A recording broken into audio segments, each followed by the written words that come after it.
Sometimes certain places aren't built just from bricks and stones. They're made from broken souls, unfinished stories, and that darkness which isn't seen by the human eye, but by the soul. This is the story of Anvi, a 24-year-old journalist who didn't believe in ghosts or spirits. Anvi had been assigned a project, a story on the 5 most haunted places in India. She had already covered the first 4 locations, but the 5th was the strangest one, Chhaya Bhawan. Chhaya Bhawan, a 150-year-old mansion-like house, now abandoned. Located in a small village nearly 60 kilometers from Delhi, people say that anyone who ever entered that house came back, but never fully. The villagers believed that a woman-S spirit lived there, Vishnu Priya, once the mistress of the mansion. But her end was so horrifying that even now the walls echo with her screams. Anvi laughed when she heard the stories. All of this is superstition. Ghosts don't exist. But the moment she reached Chhaya Bhawan, the wind changed direction. The gate was rusty, yet it creaked open on its own with a loud crrrsh, as if someone were calling her inside. Inside the room there was an eerie silence. No fan, no electricity, only old photographs hanging on the walls, their faces blurred. Yet it felt like they were all staring at her. Anvi turned on her camera, took out her notebook, and began recording. "This is Chhaya Bhawan," she started, "a place whose walls hold stories soaked in blood." At that very moment, a sudden thud echoed through the air. She turned the camera around. There was no one. Then another door opened on its own. Inside was an old swing, rocking slowly, without any breeze. She approached the swing. Beneath it, carved into the floor, was something written in red, a name, Priya. Sweat broke out on Anvi's palms. She pulled out her phone, planning to go live. She wanted everyone to see that fear was nothing but a myth. But then, a face appeared on her screen, blackened, burning, and eyes completely white. She turned around immediately. There was no one. But now the air in the mansion had changed. The walls were whispering, calling out names, Anvi, Anvi. And then, from behind, someone gently placed a hand on her shoulder. Anvi's breath quickened. She turned around in shock. There was no one there. But the coldness of that touch still lingered on her shoulder, like icy wind had brushed against her. She immediately tried to check the camera recording, but the screen showed nothing, just a black video, and within it, a slow, continuous voice whispering, "Why did you come here?" Trying to shake off the fear, Anvi muttered, "Maybe the camera is broken." But deep inside, she already knew there was something in this mansion. Something not visible to the eye, yet undeniably present. As she was turning back, a sudden bright light flickered from one of the rooms. Impossible. No electricity, no generator. And yet, in the middle of this abandoned mansion, an old room suddenly lit up. The closer she got, the more the light began to fade. She gently pushed open the door. Inside was a Sharpay, cot, and sitting on it was a woman. Long hair, wearing a white sari, head bowed, softly humming. Lori, Lori, chup ho ja. Anvi's throat went dry. Who are you?"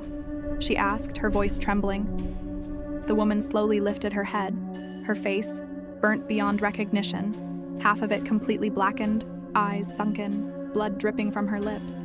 And then, she vanished. There was no one in the room anymore, but the stench of burning flesh still hung in the air from where she had sat. Anvi wanted to run, but her feet felt stuck to the ground. In her hand, the camera was still recording, capturing a strange whisper. "I was a mother. I want my child." Suddenly, a loud crashing sound echoed from above, as if something heavy had fallen from the ceiling. Anvi ran upstairs. The stairs were broken, yet it felt like an invisible force pulled her forward, and in a blink, she was on the 3rd floor. There was a room there, and its door was wide open. Inside, lying in a corner, was a wooden crib, and inside it, something lay still, an old broken doll. Beside the doll was a diary. With trembling hands, Anvi picked it up and began reading. Today, my child has turned 3 years old, but they don't like daughters. They took her away from me. My love screamed, but no one came. The diary was soaked in bloodstains. As soon as Anvi turned the last page, a scream tore through the silence behind her. Give me back my daughter. All the windows in the room slammed shut on their own. The door slammed shut with a bang. And from the other side came the sound of locks clicking shut. Anvi was trapped inside. Suddenly, a face began to emerge on the wall, burning, writhing, screaming over and over again. Now you will become my daughter too. The room was completely sealed shut. No light, no air, only suffocating darkness and a single, terrifying sob that was slowly turning into a chilling laugh. Anvi sat on the wooden floor, struggling to breathe. It felt like the walls of the room were closing in around her, as if they wanted to swallow her whole. Then suddenly, the doll that lay in the crib began to move. Its eyes opened, and from it came a voice. Ma! Ma! I'm so cold. Shaking, Anvi backed away, but there was no wall behind her anymore. She stumbled backward and collided with a wardrobe at the far end of the room, which swung open on its own. Inside were many old photographs, burnt, incomplete, some without faces at all. But one photo made her heart stop.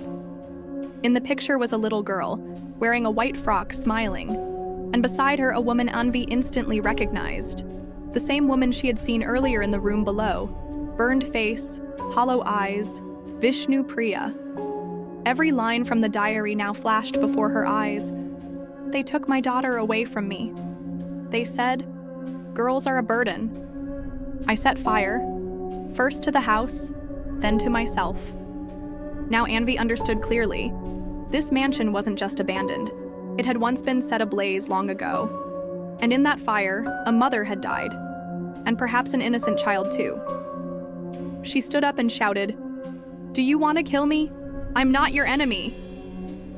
A violent wind suddenly swept through the mansion. The walls screamed. Why did you come? You're just like the rest. You came to see, not to show. Where is my child? Tell me. Tell me. Tears streamed down Anvi's face. Falling to her knees, she whispered, I don't know where your daughter is, but I promise I will tell everyone your story. I will give your pain a voice. Suddenly, silence fell over the room. The doll stopped moving. The locked door opened by itself. Anvi finally understood. The spirit didn't need revenge. It just needed someone to listen, someone to bring her truth into the light. Anvi left the mansion. She completed the story, Chhaya Bhawan, A Mother's Punishment, Society's Sin. When the story went viral online, people started seeing the place not just as haunted, but as a memorial for a grieving mother. But the story didn't end there, because a few months later, Anvi received a video on her email with no sender name. In the video was a girl wearing the same white frock with the same innocent smile, but her eyes were completely black. Coming extremely close to the camera, she whispered, Mother said, you are my big sister now. 3 months had passed. Anvi was back in Delhi. She had completed her project, and the story of Chhaya Bhawan had shaken the entire country. People had finally understood the pain of that soul. Even the government had declared the mansion a sensitive historical site. But what no one knew was that Anvi's nights were no longer the same. She wasn't alone anymore. Since that day, every night at exactly 3:15 a.m., her room door would open on its own. Sometimes she would hear a faint lullaby. Other times she'd find a doll mysteriously placed on her table, even though she had never owned one. At first, she thought it was paranoia, but then came the video. Anonymous email, same girl, same white frock, same innocent smile. But this time, her eyes were hollow and deep. Mother said, you are my big sister now. Anvi's body went cold. She immediately filed a police complaint. Her laptop was sent for forensic analysis, but the technical report was even more terrifying. No such video ever played on this device. No such email was ever sent or received. But Anvi knew. It wasn't fake. She had seen it, heard it, and her soul had felt it. strange things began happening in her house. Scratch marks would appear on the bathroom mirror, as if someone had clawed from the inside. Milk kept in the fridge would turn into black water by morning. And the most horrifying, one night, words suddenly appeared on her phone screen on their own. "Dee Dee, I don't want the story, I want my mother." Anvi was slowly slipping into depression. Her friends told her, "You're imagining things." But every night, she could hear footsteps in her room. Every morning, one page in her books would be found burnt. Then, one day, the power in her house suddenly went out.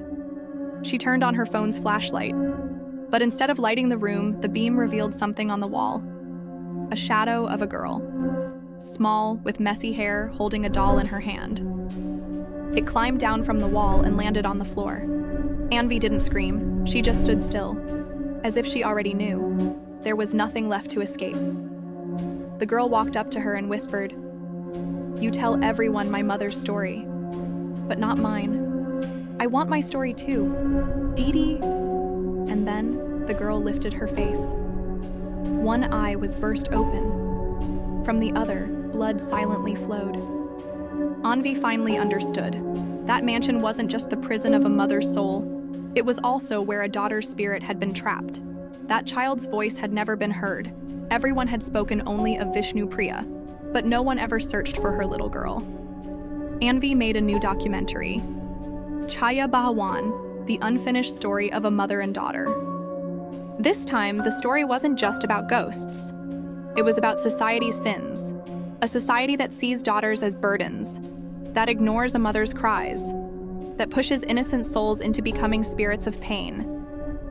The documentary went viral. People gave the little girl a name, Chhaya. Now the mansion is no longer just a house. It has become a memorial, a tribute to the bond between a mother and her child, and a mirror to the society that burned them both. And now, she wanted to be heard. Trembling, Anvi asked, "Who are you? What happened to you?" The girl lowered her head and sat on the floor. The air around her turned ice cold, as if a frozen storm had entered the room. Then she spoke. "Mother burned, but I died too. I knocked on the door. No one came. My breath stopped, but no one remembered my name. Now everyone tells Mother's story. But me, they forgot." Tears welled up in Anvi's eyes. She moved closer, sat beside the spirit, and gently reached out her hand. "Forgive me. We never heard your pain.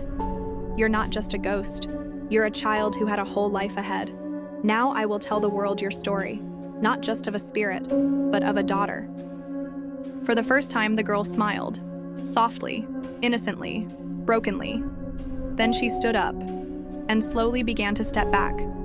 Her body started fading away, as if a thread that had been tied for years had finally come undone. She reached the door, and without saying a word, vanished. All the lights in the house suddenly switched on. Anvi checked the time, 3:15 a.m., but this time, the room was silent. No shadow, no sobs, no lullaby. Everything had ended. So this was the story of Chhaya Bhawan, a mother's scream, a daughter's silence, and a mansion that is no longer just abandoned, but a lesson. This story didn't scare us. It made us think. Sometimes spirits aren't evil. They're just unheard. And when pain remains unnoticed, it becomes a shadow. If this story touched your heart, hit the like button and do comment telling us what topic you'd like to hear next.